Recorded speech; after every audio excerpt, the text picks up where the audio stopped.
Hi, friends, it's Mrs. Herbert. We're going to read a book together today, but it's going to be a little different. You're going to have to really pay attention to what page we're on because this is the only picture you're going to see during this video. Alright, the book is called Igor, the Bird Who Couldn't Sing, and the author is Satoshi Kitamura. Alright, make sure that your book is on page 6. That is where the story starts. Did you get your book to page 6? Good job. Put your finger under the word spring and we'll get started. Spring had come. After the long, quiet winter, the time of music had arrived at last. Igor was thrilled. He knew that spring was the season of songs. He couldn't wait to sing for the first time in his life. Turn the page. Page 8. So when the dawn chorus began, Igor opened his beak wide and joined in. But turn the page. That was terrible, complained one bird. Who spoiled our music? Asked another. Igor, said a third one. He's completely out of tune. Oh, muttered Igor. Am I? Okay, friends, we are on page 11. Check and make sure. Igor went home and practiced. He used a metronome and a tuning fork.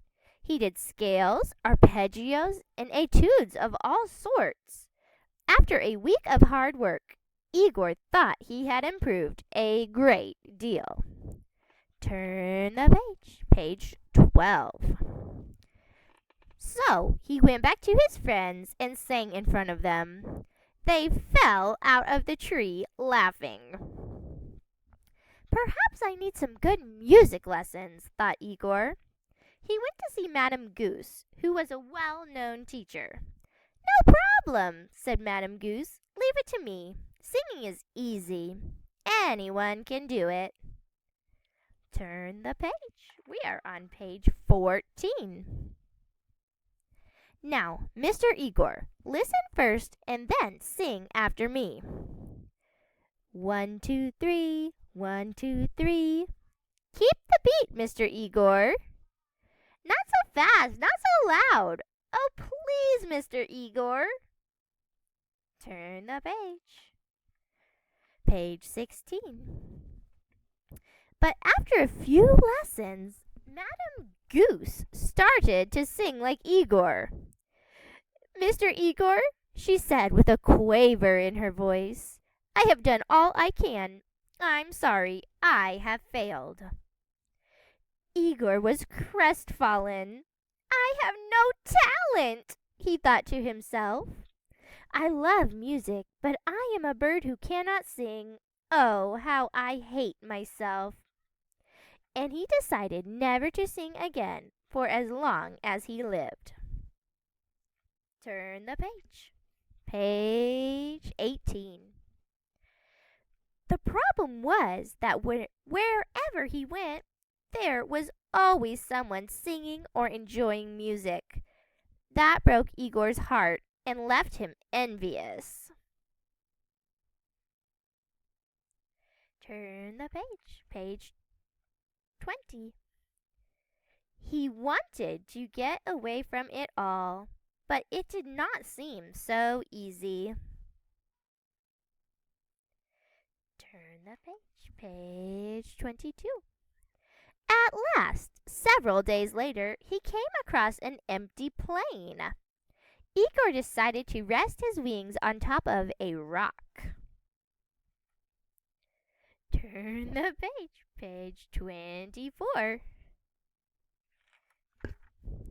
It was a quiet place. Only the winds whispered occasionally. Igor looked around. It's rather peaceful here, he thought to himself. So he collected some twigs and built a nest. Turn the page. Page 27. One evening, while sitting in his nest, Igor saw a sunset. The whole sky glowed scarlet. It was so beautiful that Igor didn't know whether he should feel happy or sad. Suddenly, he needed to sing. He looked around to make sure there was no one within earshot, and then he began. Turn the page. Igor sang and sang, and as he sang, he felt the music ripple and jolt the evening air. He felt happy. He felt free. And then the rock moved. Turn the page. Page 31. And spoke. What wonderful music! It wasn't a rock. It was a giant bird. But I can't sing, said Igor, amazed. On the contrary, exclaimed the bird, your style is unique. It has woken me up from a very long sleep. For the first time in centuries, I want to sing too. Please, may I join you? We'll sing a duet. Turn the page. Page 32. And that was what they did. Together they sang, filling the sky with their glorious sound. Turn the page. The music only stopped at daybreak. Wasn't that marvelous? Said the giant bird. By the way, I'm Dodo. Who, may I ask, are you? I'm Igor, said Igor. Well, Igor, said Dodo, let's form a band. We'll go touring together. We'll play to the world. Come, what do you say? Yes, Dodo, let's do so, said Igor, and smiled.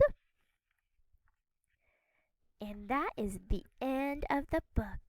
Thank you for reading with me, friends. Bye.